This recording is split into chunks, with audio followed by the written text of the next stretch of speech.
showing at Sydney Contemporary Art Fair in 2014 at Carriageworks, and they had to put a black cloth around it and have 24-hour security guards and occasional police visitations the whole time during the art fair. So they weren't even allowed to touch or move the work. It's like it automatically became sealed off as a police investigation area, which was quite, I'd never seen anything like that. So it wasn't a matter of like... That was the work with the Cathedral? Yeah, it was sort of a similar. So what he'd done is he's put Justin Bieber's head onto something, and then used a it was all collage, paper collage or something. Yeah. So, and he had like sex toys and things. So where do we come with that slippery slope? Are there things that are just out of bounds, or do artists just have free rein to, if they can justify it and give their workings and their clarification, can they go anywhere? Well, I should mention that recently the courts just said this is, like Henson just said, this is absurd. But because there have been complaints, they have to follow it through. So I think it's quite healthy when artists have free rein. I think that it promotes a healthy ecology of conversation and, in terms of who holds them accountable. I don't have an answer for that, but I know that communities and, bodies of people are intelligent enough to regulate and to accept what they'll tolerate and what they won't. But now we're sliding into censorship, which is... What I mean is, I don't want that regulation to come from a small insular coven. No, and we don't operate in a bubble. The whole idea of making artwork is to put it out there. And so I would agree. I don't think any subject matter should be out of bounds. I think that would be that then you kind of slide. At least create some sort of framework for what they're doing, then I will deem it to be lame and not pay attention to it. I think it's also important to talk about failure as well, and just what you were talking about, Lyndall, earlier is just that we should be allowed to explore, to not know what the ending is, and it's the process of getting there and to fail, and that failure then leads to kind of more ideas, or so I think. Yeah, we're not always going to get it right, and that's okay. I think that's actually the point. That's the thing. You have to be prepared to fail, but also if you take risk, you also have to be prepared to pay the price. Absolutely right. So if you want to live your own comfortable life, don't become an artist that tries to push the envelope. If you're willing to push the envelope, also you have to be aware that you're taking a risk there. And taking a risk means that you might have to pay for it. Michael, from a legal point of view, what are the boundaries? How does that feel? Well, this is the point I was trying to make before. If we look at what the law says we can and can't do, there's always that's the sort of thing that the courts are testing, whether that's been breached or not breached. I think that in a way so the ethical decisions become, well, the law doesn't say that we can't do this. We're not stopped from doing this legally. Ethically, should we do it? Is it something we should proceed with and do? Flip side, I think also if the law is saying you can't do this, but we decide that we, as artists, that we can do this, or we want to do this, ethically, should we do that? Should we break the law for a reason that we think is a greater good? And so it's actually a similar decision on either side of the law, but the law, as I guess I'm trying to say at the very beginning, is that boundary that as a society we've picked as the one that is the right or wrong. We might not always agree with that, but that's what the law is designed to do. This is right, that's wrong, and decide that boundary. So the ethical decision, I think, is about crossing that legal boundary, moving into something that is not yet wrong to do, but maybe we don't do it for other reasons. And equally, if we decide to push the law, push the boundary, is there a reason why we wouldn't do that? And so I think in terms of engagement, I mean, it affects these different levels. It's affecting the engagement of the audience and also the decisions you're making as you're putting the work together. When it comes with things which are emerging, like emerging knowledge or emerging politics, artists are always there in the forefront. And in a sense, I end up giving quite a lot of talks to lawyers because they realize that actually speaking to an artist might give an indication to what the future laws might look like, where the things might be pushed towards. So it's kind of an interesting symbiotic relationship in the sense of someone needs to be pushed, like the penguins. Someone needs to be pushed down to see if the seal is down there, and then the others can jump in or not. So we're willing. I'm willing to be the penguin. Yes. I'll be the penguin. Yeah. I'll be the penguin. And in that, the audience is invited into that risk-taking. And so again, that is a way of, spreading the word is not really what I want to say, but it's a way of gauging where our community sits with that idea. Had they thought about it? What do they think about it? Does it change the way they think? You know, there's all sorts of things that come out of that. And be ready as an artist to receive your audience as well. Yeah. You know, like, you know, is it lame? Yeah. You know, or is it, you know, or is it lame and then you walk away and have to come back? Yeah. You know? So it might seem lame, but is it? Totally. The If sleeper. you have no tools to analyze it, Yeah. it initially would look lame, and then it kind of sinks in. Can we touch on audience? And I want to get to funding, and then I also want to get open to questions as well. So we're going to try and race through this. As an audience or as a public, do we have an ethical responsibility to our artists? Yeah, we have to pay them. Yeah. Okay.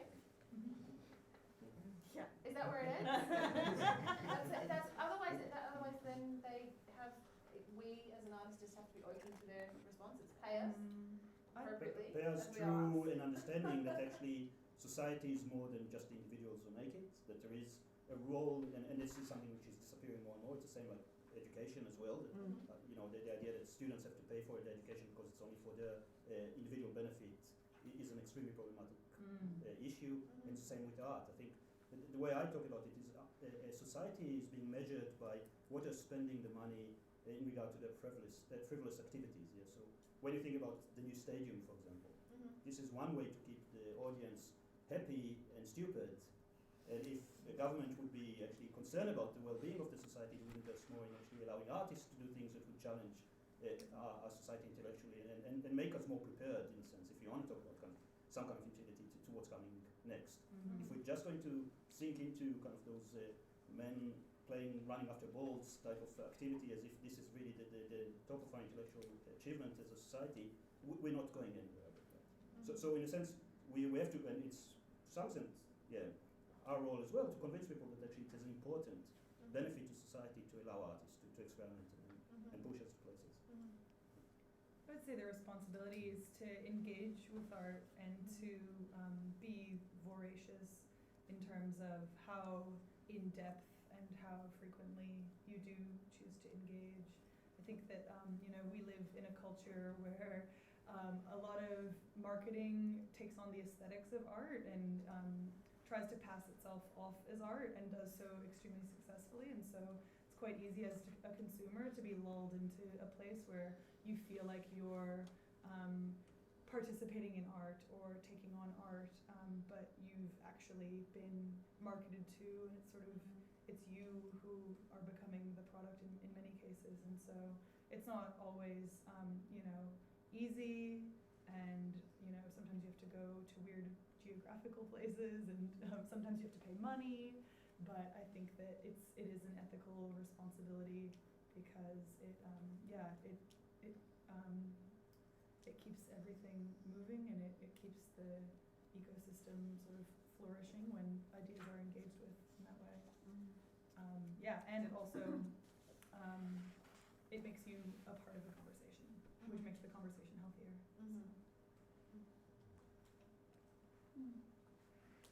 Just the example.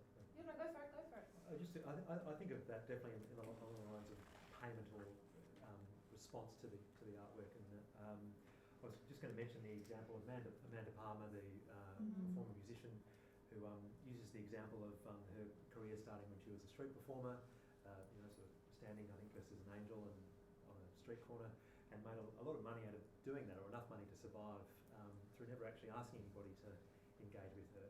But it was the basis on which she then took other steps in her career to understanding that there was a willingness on an audience's part to pay for something that they enjoyed.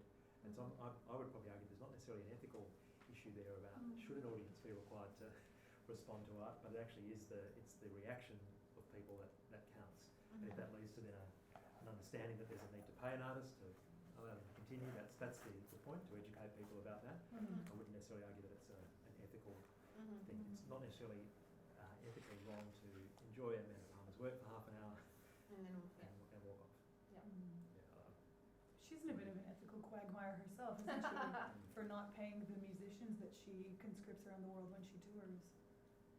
She's putting that out there. Yeah. I wouldn't necessarily default to her as the appropriate. That's another big one. Yeah. That's but look, while we're talking about paying, and let's jump into funding a little bit as well. So recently, Kelli began a online platform, or online resource, or began to try and build one, called the Ethical Arts Resource, which looks at funding and what our ethical engagement with funding bodies is.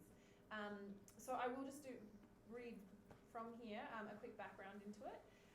So in Australia, both sides of politics are in the process of manoeuvring the arts into the arms of the business sector through cuts to funding and setting up policies and mechanisms to foster future sponsorship relationships between the arts and business. The potential impact of this strategy could see artists and artworks severely compromising their core ethics in an effort to remain financially viable. Kelli, I'll let you start on this one first. Yeah, look, this is so problematic. And that's one of the reasons I wanted to raise it, really, is though this came about I'll backtrack. So, as people are familiar with the Biennale, Sydney Biennale 2014, the boycott that happened and the resulting furor that it came about from the government, and in particular Senator Brandis, who was the arts minister at the time, his response to the boycott and the government calls of kind of vicious ingratitude of the artists to boycott the festival because of the fact that the chair at the time was involved in that $300 million deal that was providing kind of garrison services to the offshore detention centres in Manus Island and Nauru. And so as a result of that, I mean, everyone knows the story, like he resigned, Transfield have now changed their name, but what also happened was that Senator Brandis then decided to place an extreme amount of pressure on the Australia Council to develop a policy around sponsorship in the arts that would, in effect, punish artists for refusing to accept sponsorship monies on ethical grounds. And the result of this pressure is still unknown. I think since then the whole $105 million heist happened, which has destabilised the entire kind of artistic ecosystem in Australia, I think. So what happened as a result of that was, well, a lot of artists kind of got together, and it kind of came from this idea of, it's not just government that can write policy and have strategic plans, and we have to do it all the time as artists, and maybe there is a framework that we could develop that we could all contribute to that considers our ethical positions, or maybe there is a template document that we can tweak individually that we can then place into our business plans or our strategic plans, or we can put up online, or we can send them to other arts organisations that encourage them to think about their ethical positioning. And so I spoke to a group in London called Platform, who are amazing. They're kind of like an artist activist research space, and they were very involved with the Liberate Tate campaign, which actually in the last few weeks has had some success. That they have now dropped their BP is not sponsoring Tate now, which came, I would say, as a result of the huge amount of artistic campaigning and activism that came about with the Liberate Tate campaign. Anyway, so we spoke to them. They kind of gave us some ideas around positioning statements. There was a very small group of artists in Perth, there were some artists in Sydney, and it was kind of a little bit all over the place. We then spoke to NAVA, who are the kind of the peak body for visual arts in Australia, and CAN are an advocacy organisation for visual arts and culture. And so we slowly started to develop this kind of template document that perhaps could go up online. We thought it could go up online, and people could contribute to. And that was in January last year, I think. And then, in a way, I think what happened was it became so complicated to try to put on paper what you would consider to be, and I've brought a load of copies so that people can have a look and have a think, because at the moment it's just sitting on my desktop. And I really don't know what the right thing to do is, but there's kind of, we engaged a lawyer. Michael very kindly came in to help us kind of look at the kind of the legal standpoint out of it.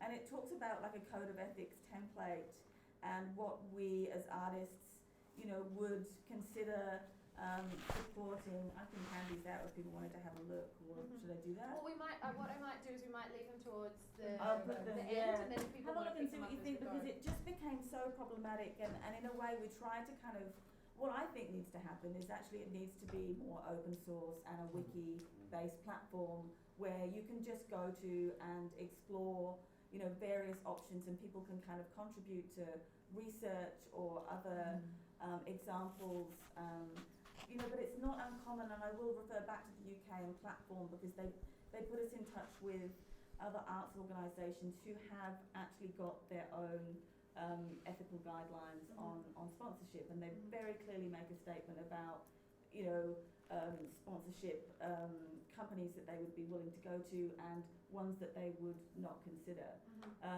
And in a way it kind of makes it sound like this real luxury, like we've all got these, you know, we do not have like organisations knocking down our door going, can we sponsor your art event? You know, so I think in a way for me it was just a case of I can kind of see where the scenario is heading, of kind of being pushed more and more into the realm of seeking corporate sponsorship, and what does that mean? What does that mean for us as practitioners who, like we're talking about, are priding ourselves of kind of with this kind of notion of occupying the unknown, of taking risks, you know, where do we draw the line in terms of like our own financial culpability of kind of seeking sponsorship, if that's where we're pushed towards. So in a way it was trying to kind of preempt that and kind of come up with some thinking, and I think maybe we jumped to the end instead of exploring the middle ground a bit. That's So kind of a bit of background. Yeah. How do you guys feel about that? Actually, I have a very long letter sitting on my desk. Because it's kind of interesting. Obviously, it started with this idea that artists might object to the ethical conduct of companies that would sponsor them. Yes. But it also comes, and in our field, it's extremely important. So the policy at SymbioticA is not to get funding from anything that we perceive to be a pressure group. So either biotechnological companies that want us to somehow promote what they're doing, or we actually rejected funding from the People for Ethical Treatment of Animals, because we don't want to be seen as if we are taking one point of view. The idea of art, especially in this field, being ambiguous, being independent, being autonomous, or at least have a perception of being autonomous, is extremely important, because otherwise we would lose trust. And I see many of the artists internationally that are being funded to do similar work to what we're doing are actually being funded by other government agencies that are there to promote biotechnology, or pharmaceutical companies, or companies that are there to try and promote a very specific, you know, we talk about it in terms of who's got the right to capture the public imagination and who's got the purse to take over that. So we had an experience with a big foundation that commissioned us to do work, and when they didn't like the work because it was a critical piece of work, they send us a letter, and that's a lesson to all artists there. If you want to be rejected, try and piss them off so much that they're actually honest. So the rejection letter became an amazing document, because we managed to annoy them so much that they lost their filters, and they ended up saying that our work didn't represent the public opinion in regard to this specific thing that we were commissioned to deal with, which no funder in the right mind would actually say. You know, they would think it, but they would never put it in writing. And in this case, they were so annoyed with us that they actually put it in writing and said that as artists we didn't represent what they thought the public opinion ought to be. So what was that particular piece of work that you're talking about? So it was quite an old one. It was back in the year 2000, some of you might not remember, but there was an event that was supposed to celebrate the so-called completion of the first draft of the Human Genome Project. So the Human Genome Project was a project started in the 1990s to try and map our genome, and around 1998, a private company, that was a big public effort, and then in 1998 a private company came in and started to do it way faster than the public, and there was basically, and they ended up admitting that they set up this fictitious date, or this date in June 2000, to declare the Human Genome Project complete in order to get the media off their back, because there was all of those conversations around who's got the right for the human genome, if it's a private company or the public, and they decided to stop it by declaring something which wasn't finished. And our work was looking at the rhetoric that was used in order to promote this so-called fictitious event, and we came up with a project called the Pig Wings project, where we said, okay, you promised now the impossible is possible, so we would grow wing-shaped objects out of pig tissue, and by that, see also what shape those flying pigs would have, or the wings. So we looked at the 3 evolutionary solution of flight invertebrates, which are the birds, the bats, and the pterodactyls, and we looked at the iconography of those wings, so we know that bird wings are usually attached to angels, bat wings are usually attached to demons and devils, and the pterodactyl wings, beside the reference to Jurassic Park, are not really attached to anything because we found out about them late in our history. So there were 3 different versions in which we can look at this new discovery, if you like. And they didn't like it because they felt that it was a direct critique of the kind of the hyperbole rhetoric that they were using. And the response actually served that very same purpose. So we ended up actually using the letter, the exchange, as part of the piece when we presented it, to such an extent that when they realized it, they threatened to sue us for breach of copyright and for defamation. Although, this is kind of the interesting thing with the libel laws in the UK, that even if everything we said was true, if they can prove that we've done it in order for them to look bad, that's defamation, and we're liable. And because we're part of the university, they didn't contact us directly, they contacted UWA's legal office, and we had to deal with them. And we decided to remove that thing from our website, but we were cheeky and we put, due to legal threats from that foundation, we had to remove that from our site. We might move it to a non-university site. Then they got so pissed off with us that they actually threatened to remove, because the foundation usually supports scientific research. The arts and science part was a very small part of it. And there were about 3 or 4 projects in UWA funded by this foundation, and they threatened to pull the funding from the scientists as well. Yeah. And then we decided, okay, we'll back off. But we published it in quite a few papers, and whenever I go to the UK, where this foundation is, I make a point to tell the story, to such an extent that now they're actually interested in buying the piece. And we put such a ridiculous amount of money that we'll see if they will come. But there's a good chance it will end up in the collection, which is another funny. I feel like we're starting to get a little bit itchy and wanting to ask some questions. So if we don't get any questions, we'll keep discussing this, or by all means ask us some questions about funding. But is there anything from tonight that anybody wants to throw something to the panel about so far? It always starts off shy. And there's one and then throw it. No? Cool, yawn. I mean, we'll keep. Oh yeah. I just wanted to. My personal view is that I think one of the biggest problems in Australia at the moment, ethically, in terms of artists' personal ethics, is to do with cultural appropriation. I think it's a really big elephant in the room, and it's. I think the real problem is that, because like you mentioned, I mean, it's kind of very similar to the Paul Ure case, whereas in that someone complained some sort of harm was perceived at children or whatever, but only according to certain groups, and that wasn't done consciously by the artist. I think there's a really big problem in Australia where there's a lot of cultural appropriation happening with Indigenous art and also art from other Indigenous cultures all over the world that may not necessarily be done consciously by the artist, and they're not aware of the amount of harm that that's causing. So I can even give you one example, would be when a couple of very famous, it's mainly in the visual arts sector, a couple of very famous painters were basically doing cultural appropriation, but they thought it was okay, or they didn't realise they were doing it, but they didn't really care, without understanding that there were a huge number of Indigenous and non-Indigenous artists in Australia that were very offended and really upset that they didn't care and that they were causing a lot of harm. And I guess it also carries on into, we're dealing with other law, we're dealing with spiritual law, Indigenous law. I mean, I guess we'd also, in the case of, Islamic law, all that kind of stuff, religious law, blasphemy. So I think there's a real problem with, that is a minefield, that is an ethical minefield, and it's also all over the world.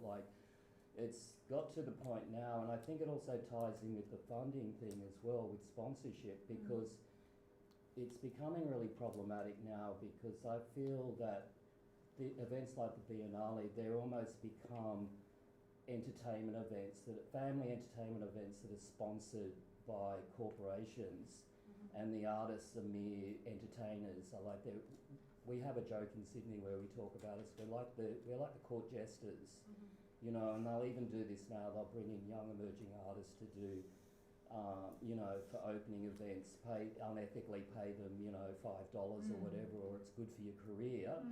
And it's all about promoting and sponsorship and corporate sponsorship and entertainment events rather than, and people are questioning, where is the art here? I can't see the art. And so, and I think all tied into that is this problematization of fashion and art and cultural appropriation. So there was an event at the NGV a couple of years ago where this sort of fashion art label were actually basically ripping off traditional Australian Indigenous and African Indigenous cultural artefacts and designs, and everyone thought it was cool, but there was a whole lot of people that thought it was not cool. So I'm just wondering. That's a huge. That's a can of worms, sorry. But to me, it's a bit of an elephant in the room. Yeah. No, I really appreciate And especially what you're talking about, that having that sort of ethical framework, not just for sponsorship, but, you know, I mean, I follow a blog by an artist called Nat Thomas in Melbourne, and she just recently wrote about the NGV fashion show, and there was not one Indigenous artist represented, for example. So there's a lot of really unethical things going on within curation and institutions. So it's even beyond, I mean, sponsorship's tied in, but it's a bigger field that I think is not being addressed. We'll give the panel a chance to respond. I agree, and I think that's why, in a way, this idea of having an online resource, maybe it's more of a knowledge base or something that is a go-to place, because we don't have it, we aren't thinking about it, and we should be. But, you know, I mean, a decade ago, you know, visual arts prizes were, you know, sponsored by tobacco companies, and that was, you know, then it was considered socially unacceptable, and now it's, you know, now it's fossil fuels, you know. But I really hear you. I think it's really, where do you start with that? I think that you start from, you know, teaching people that it's their responsibility to seek out collaborators, and if they're a curator, seek out artists that are, you know, racially diverse, gender diverse. Teaching people where, how. But yeah, or just, you know, make sure they know it's important, right? Like, you can figure out how if you give a shit.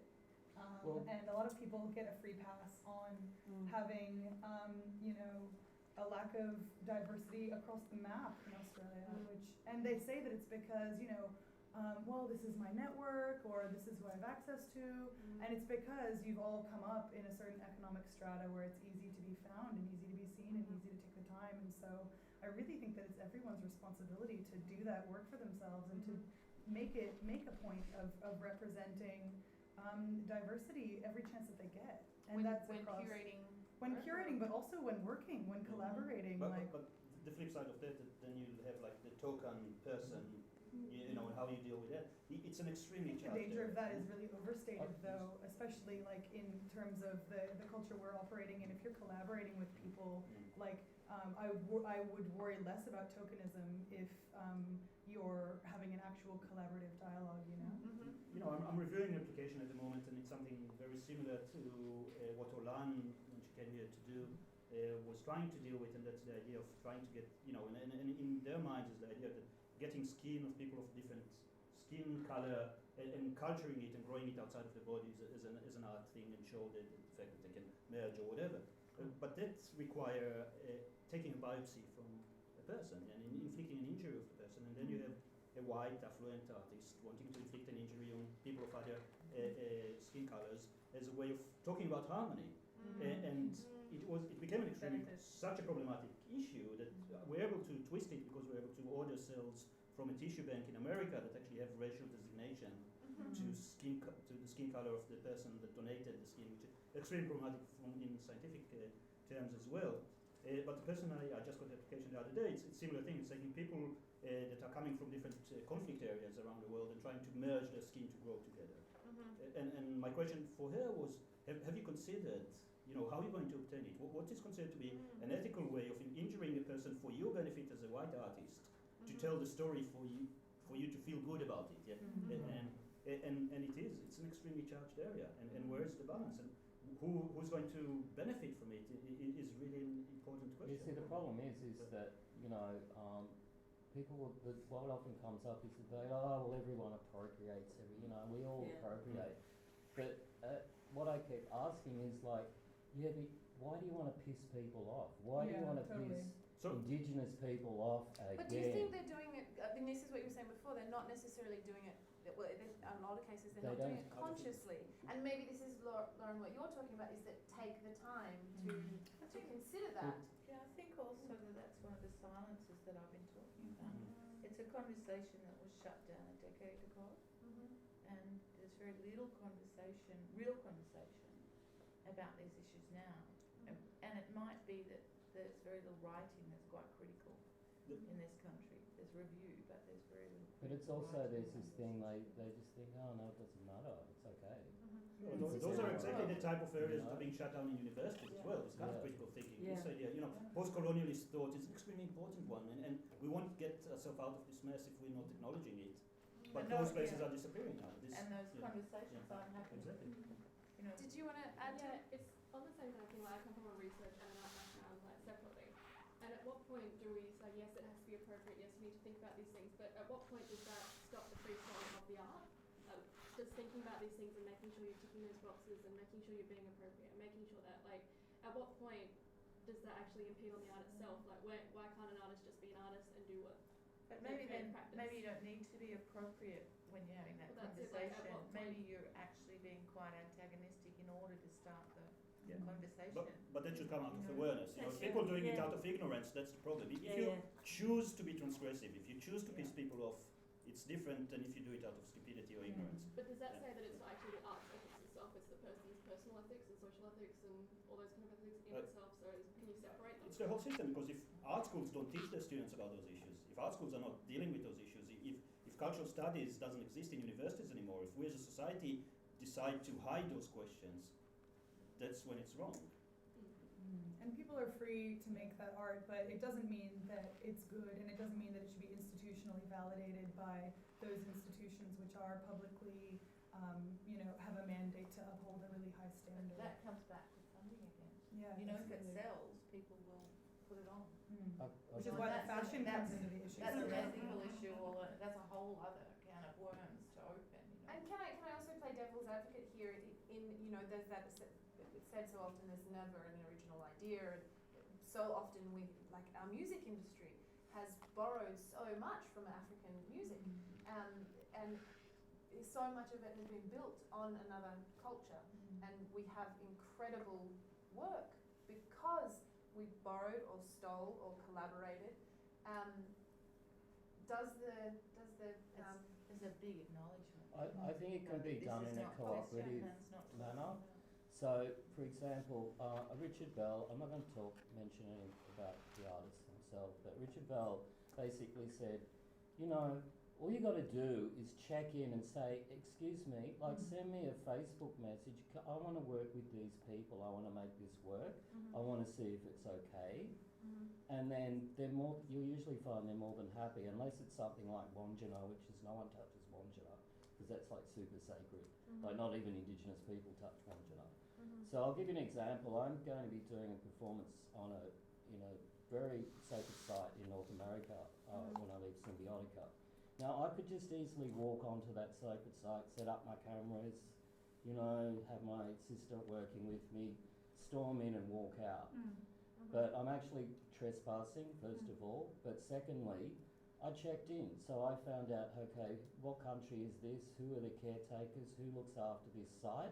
And I actually emailed the guy and he said, sure, come along. We're doing this thing, come and do your performance, that's fine. But it's more to do with people, they don't check in, they're not like this one particular artist was making something about Arnhem Land. All he had to do was put the feelers out, can I go and get permission, or maybe even go up there and talk to people. And I'm sure it would have been okay, because he was trying to have this dialogue with himself, with the people of Arnhem Land, but they weren't invited to the conversation. So it's about inviting people into the conversation, I think, rather than... And taking responsibility.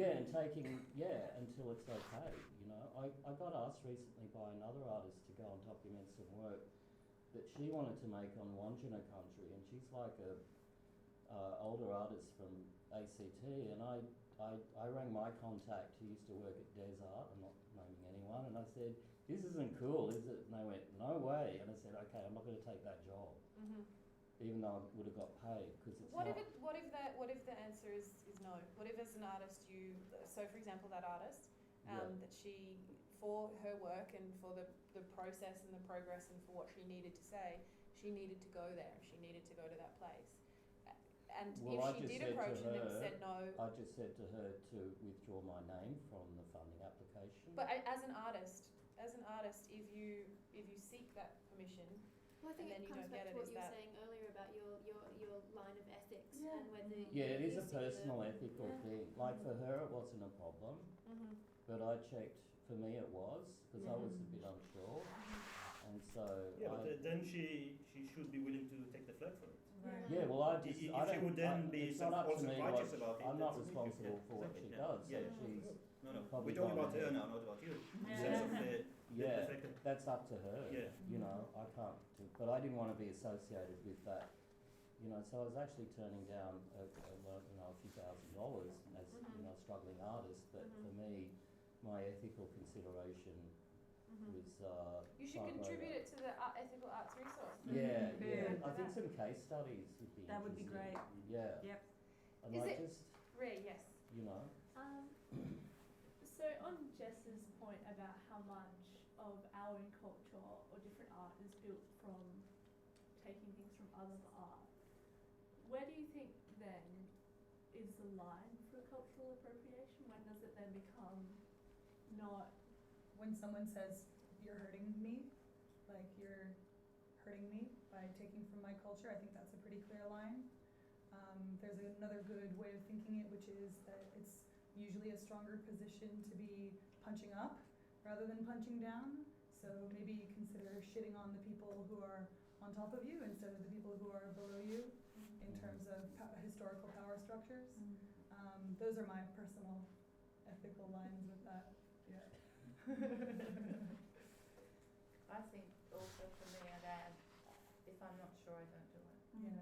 I think it's not as like mysterious as some people would argue. It's quite hard and fast, really. Can I ask you, and I know I'm playing devil's advocate, Yeah. and for the purpose of this, I need to be devil's advocate as much as I hate it. Let's look at the fashion industry, right?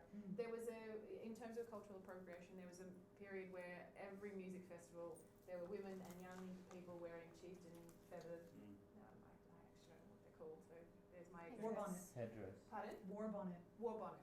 So they were wearing to music festivals, and traditionally, as I understand it, it's not something that anybody other than the chief of a culture will wear. And then from there were some people watching that debate happen online. There were some people that said no, it shouldn't happen at all. Some people that were saying, not even to the level that feathers should not be worn on your head because that's a cultural appropriation. Whereas in some of the debate, there were people from within the culture who were saying feathers are okay, but the war bonnet isn't. And so when we say, if somebody says you're hurting me from a culture, which person do you choose to listen to? Yeah. I suppose is the question. I guess I would listen. That's a good way of putting it. And I would say, even I think where this gets particularly the forefront of this conversation, I think is happening around food right now, because everyone's super who among us does not love poaching delicious foods from other cultures and ones that are colonially, traditionally at a disadvantage. And that's kind of, people are starting to sort of stir the pot around that metaphorically. But I would say, with the war bonnet issue, I think it was such a unilateral disgust from the community that was being taken from. And I think that, the response that I think is appropriate, and this is, I'm part of a group that puts on a music festival, and we have don't do that here policy, and you're free to do it, but I'm also free to think that you're a dickhead for doing it. And as well, it comes back to Oren's point about operating from a place of ignorance. It's like, do your research. It's not that hard to find out, and then you can make a choice. Do your research, find out as much as you can, and then the decision making shouldn't be that hard. I don't think, really. you know? Because I think ultimately, like, even if it's, you know, not necessarily, I don't think any person, unless they nominate themselves, should be held as the representative of their culture unless they're willing to be. And so when you say, like, what person do you listen to, I'm willing to listen to anybody from a culture who tells me what to do, especially when it comes to fashion, because that's something that I'm so free to evolve and adapt, and I have nothing at stake. Whereas if you feel like your history or your cultural identity is at stake and you're just some guide, and that means a lot to me. You know, you don't have to be, you know, an elder or someone who has prominence in the community. I just empathize with you anyways. That's I was going to say, on that topic at the moment as well, there is the problem of, I'm sure everyone's seen the video that's been passed around on social media about dreadlocks and braids and cornrows, and that's become another issue as well. Like, all the stars, anybody that does get dreadlocks or anyone that gets those kind of cultural kind of hair designs at the moment are being slammed for being culturally inappropriate. It's like, is that another thing that we say, you know, that's not okay, dreadlocks are not okay if you are Caucasian? Like, is part of this conversation about you, before Loren, you talked about collaboration. If you're there and you're making an invitation to the culture and you're joining a conversation with the culture that you're trying to appropriate from or borrow from, so it becomes some kind of a collaboration. So you're there doing it for, you know, the purpose of the conversation, rather than you're there doing it because you think it, you know, it's going to look cool to white somebody people without. going into R&B and going into rap and things like that. You can argue that it's not part of it's culturally inappropriate for someone with Caucasian skin to go in and practice like something that was originally with African Americans in America, for example. I guess if you want to stake, you know, your legitimacy, the way society interprets you as an ethical creature, and you know, your relationship with a very vocal group of people who are claiming that their well-being is at stake on your hairstyle, then that's your call. You know, there's no one who's going to tell you to stop. But I think that, you know, these conversations rise to the surface for a reason, and you can choose to listen to them if you want to, in whatever level of detail and nuance you want to. And, you know, I think we're all participating in them. And so people are really into, like, marveling at the fact that this is even happening at the moment, which I think is not the most interesting thing. I think it's interesting to actually engage the conversation rather than just be flummoxed that, like, you know, people are actually speaking up about things that they don't like to see happening and spreading around in the world. So, yeah, I don't know. That's sort of where I'm at. I was going to say, just to pick up that point about, I think that, you know, ethics does come down to the choice that you've got to make. That's really where it becomes an ethical question. And I think you can make the argument that if you're not aware of the problem, is there actually an ethical issue? It's more a case there, I think, of awareness and education and so on. And I think you're right, Kelly, that in some cases, just claiming an ignorance of something isn't enough. If you could find out, you know, obviously from a legal point of view, you can never say that I didn't know what the law was. I'm off the hook. So I think there's interesting questions around that in terms of whether you know, dreadlocks have been worn for a long time. Now that people are aware of these issues, that changes the nature of that decision quite a bit. I think the dreadlock thing's a bit grey anyway, because any serious Jamaican Rasta will tell you if you're not practicing Rastafarian and you got dreads, they'll just go, oh, you're a fashion dread, we don't really care. So exactly. I think what I was talking about was more about, like, actual very sacred cultural symbols, you know, like visual forms that are then put onto garments and then sold. It's all part of the wider conversation of it. And I think that's that thing of operating from a space of awareness. And then if you're not aware, when you become aware, acting and the music responsibly. thing's very tricky. That's right. We might open it up to something further, because as we could do a whole conversation on cultural appropriation. But I think we should invite some other people on the panel. Yeah. Yes.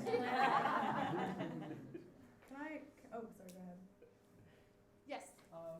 Just out of curiosity, would you think that all artists should always see themselves as part of their own audience, so they have to be aware of how their audience is reacting to their work and adjust accordingly? Yeah. Can I use an example of Proximity Festival? Because this is when we set up that festival, which Loren has been in, which is a one-on-one festival. So it's like one artist, one audience member, 10 to 15 minute encounter in a different space every year. and 12 artists doing those performance experiences, and they can be incredibly intense experiences. And one thing that we always, when we work with the artists every year, and they're assigned mentors, it's always about positioning yourself as the audience member, because you cannot expect the number of times that you hear a lot of assumptions from artists saying, well, I'm just going to ask them questions about their personal life, and then we're going to do this, and then when it's like, hang on a minute, put yourself in their position and ask those questions and see how comfortable you are with that. And, you know, so you've always got to place yourself as that audience member, I would say, first and foremost, because if you do that, then it's going to be so much easier to operate, you know, from the other side of it as well. So, I think definitely from that perspective, from a performance perspective. Yeah, as a visual artist, not so much. Yeah. Yeah, you know, I have to make work that I believe in. Yeah. And, you know, you don't know who the audience is going to be. You know, they're not someone who talks to you. That's right. And you set it out there, and then it generates out something. there, and you see what happens. And and if I constantly tried to please an audience, I'd be crazy. No, this isn't about pleasing. But you know, there's I no don't think other it's to way do with that, because I think that a lot of performance work, and in particular proximity, it is about they can be quite destabilising. They can be, you know, quite difficult encounters. It isn't about making that audience member happy. It's about understanding what the impact of what you're doing is having on that audience member, and knowing what that is then informs your idea. It is, but the difference is that I leave a work in a space. Yeah. For, you know, 5 weeks. Yeah, it's a huge difference. Yeah. You know, so all I get is that's lovely. Yeah. So do you feel like you have a duty of care for your audience at all, Lyndall? Or do you feel like it's just, you know, you just put it out there and it's their responsibility how much they choose to engage? That's a really hard question to answer. Yeah. Because I try and make work that makes me uncomfortable. Yeah, exactly so. And this is kind of an interesting thing. So you don't really want your audience to say we really enjoyed it and how lovely it was. Lovely. Yeah. And this is the worst compliment you can get. You know. So but by the same token, I can't make work for an audience that I don't know who's going to be in that space at any given time. You know? So it's different. You know, very different. If I can, you know, there's all sorts of schools of thought, but I think within the visual arts in particular, and especially when it's process-based art, you tell the stories to yourself. And if anyone wants to listen, it's their problem. So you don't even think about the audience in this context. You think about, I found something that I find either disturbing or uncomfortable. I want to investigate further, and the way I investigate as an artist is by visual means. I'm trying to find a new language to engage with those things that I have no words to describe. And I take it out there because I found this story compelling for me, and maybe some other people would kind of join me on this journey. But if you start to think at the very beginning about what someone else, this undefined, you know, Joe Smith, would think about the journey that you're taking at the moment, you'll never get anywhere. Or will it sell? They're very different disciplines, and they're coming from very different places. I reject that entirely, Kelly. I completely reject that. Well, you know. they're different disciplines. Yeah, of course. No. Well, listen, Okay, they're blurry. I'm in a very anti-disciplinary place in my practice right now, and I've come from like this sort of conceptual visual background, and now I'm working with audiences a lot, and like I don't really know, you know, I'm just adapting and kind of plagiarizing and moving as I go. And I think that like I agree. Like my first instinct when you said that was to be like, but who even like cares about the audience? And like, what if I don't even want an audience? And then when I was listening to you, I was like, all those times when I took such good care of my audience was so good.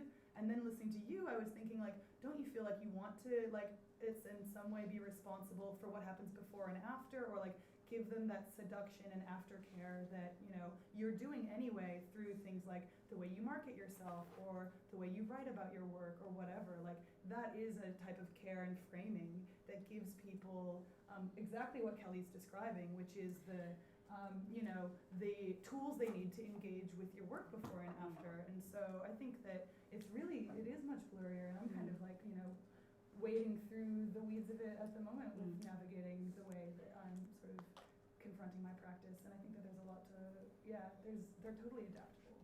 Yeah, and it goes both ways. You know, I feel Yeah. I have few video works, and I've seen an audience engage with them. They spend about 3 seconds in front of the work. Yeah. You spend years to do, and they're just walking by, and they pick up. I've been to a Swedish exhibition where the audience picked up like one frame and made a whole story out of it. And I asked the curator what they were talking about. It was nothing to do with what my work was about. But that's what they took out of it. And so you also have to be aware that you're doing the work, and it could be read either deliberately or just by haphazard or out of indifference or ignorance or whatever in many different ways which you never intended to do, and that's part of it. And you can't be overly Yes. possessive over that Yes, as well. that's absolutely true. And we write these artist statements, and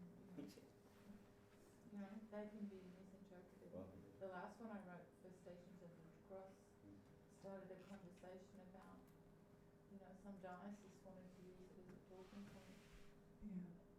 devoid from the work, Yeah. Should just It's very human. just the statement. And I said, fine, as long as the work goes with it. Yeah. 'Cause it's a didactic panel for the work rather than So we probably, did we have another question here? Yes? Yeah. Yeah, I was just going to ask you, it seems as though ethics is that on the one hand that moralism versus embodied or or like law. So I suppose like law versus like a sense of moral. There's also like ethics that's kind of like more like an aesthetics or like a style of living, like so not something about moralisms, but like just like kind of those little kind of small principles we have that kind of guide us. It might not be about a big principle, but like those kind of little intuitions or whatever. And I was thinking about that in terms of, 'cause I think there's been loads of quite interesting comments about how, there isn't like a free artist that should be allowed to do anything anymore, but there is art that should be allowed to do it can. And I really like that idea of pushing the art, but the artist having a sense of responsibility and duty of care.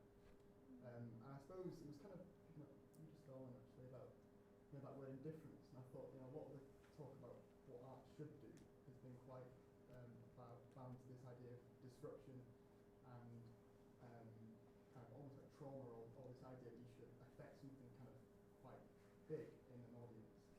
And I was thinking about these other modes of like indifference or kind of like fleeting kind of stilling or just like a sense of like calm or whatever you can get from art, and how all those things are really quite powerful and affirmative in different modes too. And I suppose of like the ethics of trying to do that, and I suppose and as well about isn't there a problem of I suppose of defining the ethical impact of art or the ethical intervention of art in terms of those kind of disruptive tendencies, and not about these kind of less disruptive ones. And I suppose about how do you then get to the stage where you've got a better evaluative schema of which to kind of understand the impact of art or its kind of intervention. I love this question. Yeah, I think that the way that you've framed that is really wonderful.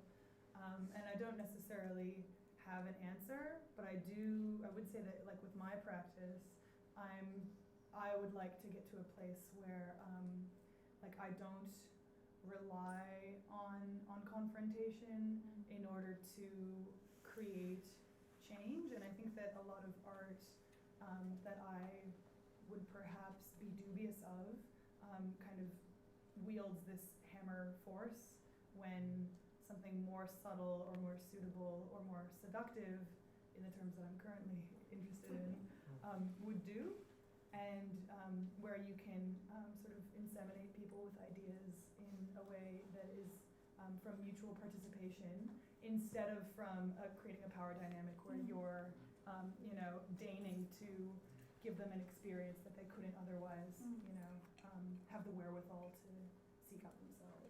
So I don't know, that's kind of where I'm at in negotiating that. Yeah. I think that, I'm always reminded of, and I can't remember who said it, but the more overtly political a work is, the less impact it has.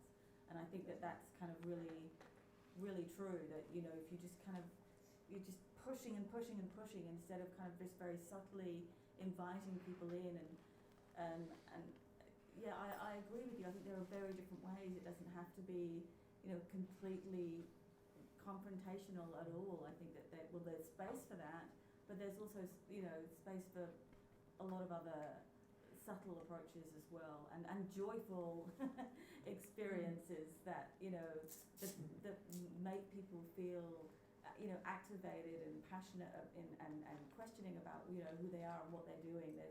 It has a tremendous capacity for that as well. So, I think the words intervention and agitation, or they kind of have this kind of quite angry kind of feel to them, but they don't have to be that. You're totally correct, and I think this comes to the interesting thing, because we're constantly bombarded by messages that tell us what to think. I think actually art is doing what it does best when it's ambiguous, and which forces you to think. I don't really care what you're going to think about, but I want to put you in a position where you need to think for yourself. And there's different strategies to achieve that. But you're totally right. I think that when you're becoming overly didactic, when you're trying to send your message in a way which is explicit, it's propaganda. It's not interesting as art any longer. Those kind of interventions can be incredibly seductive and tell a story in a different way. It just depends, those ideas that you have, and I agree, as long as you are getting someone to think, whether they're thinking about the wider world or the smaller world, or just the world that they're walking around in and enjoying. That's a really great insight. We might take our last one good, we've got 5 minutes. Yeah, I was just thinking about, I think I've in the past generally held a sort of like, confrontation in art's great or whatever, but just thinking about these questions, it's like, what about, what's the distance between an art object and an artist that allows like an artist to create an art object, which is sort of their statement, that allows them to be like an asshole or something? Like, how do you, there's some kind of like distance that you sort of put between yourself and your creation. That's like, I'm an angry bastard and I'm punching all this stuff.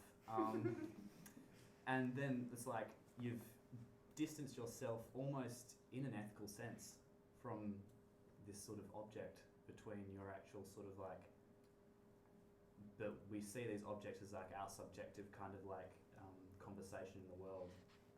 And I think there's some kind of implicit distance that there actually is, that we all take part in as artists, that we don't like to think of.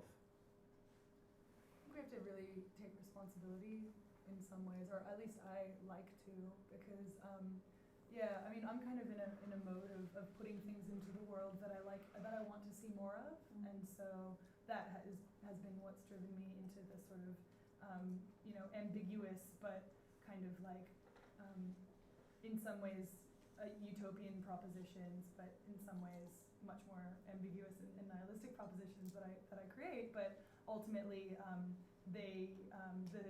any sense of futility that is in them is this sort of subtext rather than like big bombastic anger gestures, and I think that is because of a desire to see more, and also with the way that I live, to live in a way that is a little bit more affirmative, even though the work I make isn't necessarily affirmative. I want to do gestures that are sustainable and that create positive relationships with other human beings, even though I think that that's like, futile and probably pointless. It just is nice to do. Well, I think there's like almost, the actual act of sort of an embodiment of something, even if it's its ultimate utility is futile. The reinforcement kind of is valuable, like you were saying, like it makes my life better. Yeah, the actual actions themselves. I'm kind of reminded of this work, and I don't know if people know of it, but this artist Mark McGowan who ate a swan, for me it's kind of like the perfect example of an arsehole moment. Because I guess in a way the point he was trying to make was that only royalty are able to do this, and so he put himself in that position, and he went through the action of eating that swan. And I guess my question would have been, what did you have to actually do that to actually to talk about this idea, and for me it was kind of, I kind of get what you're saying. It's kind of like this kind of blunt hammer moment where there's just there's nothing that I can think of with that work that makes me want to know more about it, or to even see it, or that. Yeah. But it left an impact in the world and you propagate. I just and I think that's why I was stumbling. I was like, I'm talking about it, damn it. I think that's really, and it's so nice when a work can be summarized in a single, like 5 sentences, or 5 words, you know? Which is what is so brilliant about that proposition. But I think it's a really fine line when you're trying to illuminate hypocrisy through hypocrisy. Yes. And that is it's very effective. Yeah, tell us more. I exercise informed hypocrisy, and a lot of my work deals with that. But to answer your question, it's kind of interesting because a lot of my work deals with futile attempts to try to control complex systems around us, especially other living systems. Yeah. And by definition of trying to show that we can't control those systems, I have to also let go of my work, of what. But there's different layers in which I operate. So my objects as artworks, they stand for themselves, and they're more often than not are being totally misinterpreted, in my opinion. They're going to places which I would never even imagine they would go. And for me it's a success because I lost control over the discourse over this piece. Then I have the writing, usually I do it with Jonathan, my collaborator, and we write and we're a bit more explicit about it. And then there's the public appearances where I take a persona. It's a performance now. It's not me that you're talking to. It's the performance of me as an artist talking to you as if I know what I'm talking about. Yeah. So I think that there's all of those different layers, and it can be embodied with one person, that you can use those different strategies in different places to do it, either distance yourself from what you've done or to try to bring the audience closer, and it's all legitimate. And I have many asshole moments. And I think that there is a flip side, which is that I know lots of artists who have a really strong sense of ethics with their practice, and they don't bring it into their everyday life. And I think a lot of people are really, really comfortable with that, and they're just like, this is the way it has to be. But I think that, it's worth scrutinizing and considering, because there's a lot of ways where that starts to cheapen the work a little bit, if you ask me. So, I don't know, that's just my... We talked earlier about failure, and I don't know that piece about the swan, but I wonder if he was able to later reflect on that and go, that was a failure. Right. Maybe it shifted. Yeah. Because we do need to make, there's artful gestures that sometimes are just failures that we need to go on from and ask better questions, or maybe the more whole point. Interesting questions. Yeah. Sometimes it defines you as a person. So there's a Finnish artist who killed a cat. Yeah. I can't remember his name, but everyone refers to him as the Finnish artist. And he did so much more interesting work since, but no one really remembers that, just the moment where he killed the cat. Maybe the whole point is so that the artist can laugh at all the people who think he's done a terrible gesture while they're eating their chicken dinners, and just reflect on that sort of delicious nuance in swan form. It just sort of shows something about art in a way. Like when you look at a piece of art, you're aware that it's sort of like you're aware that there's an awareness in a sense. It's like, oh, he ate a swan, he must think it's wrong or something. You know what I mean? So, it's like it's no different. He's still eating a swan. It's just, it seems that when it's in an art world, it's just critically engaged. It's just a way to make something critically engaged in a way, isn't it? All the time, it would seem. Yeah, but again, it's the art has a special place because some swan is more than just a swan. If you would do it just because he was hungry and would go by the lake and cook a swan and no one would hear about it. No one wouldn't be a swan. Totally. Duck tastes much better anyway. That's why we eat ducks instead of swans. Or chicken. Hit 8:30. Before we close it up, before I have a final little egress pattern conversation, is there anything that you guys wanted to do to kind of tie the bow? I think we should all do an interpretive dance. Great! Sorry. I'm staying with you. We're visual artists. Someone just asked me to perform like Degas on the stage at Waltham. Great. And collaborate. I went, That's not your asshole moment. it's not going to be me. All right, on that note then.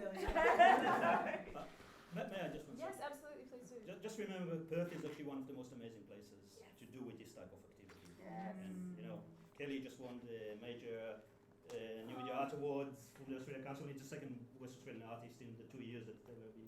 So we're doing okay, and we should keep on pushing. Yeah. So that's yeah. We're in the edge of the world, but we're doing well. Fantastic. Guys, so this has been Amplifier Art Talk, Art versus Ethics, which I think we can take the question mark off now, and get rid of their versus. Is that? What do we replace it with? Right, no, let's not open it yet. So this has all been, we Propel Youth Arts will do more art talks as we go along. This is our third of this one, and as I say, it is part of National Youth Week. We do have 4 other forums as part of National Youth Week as well. So those are focused by our planning committee. That's sexual health, mental health, how to adult, and decoding the news, how to read between the lines. So please register for some of those talks and forums that are coming up. They'll be very similar style and enjoyment level as this one. Can we please put our hands together to our panel?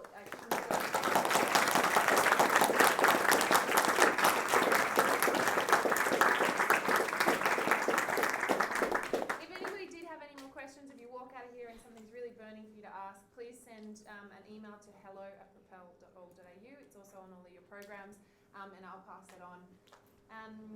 We need to be out of the building by 9 o'clock. Thank you very much for joining us.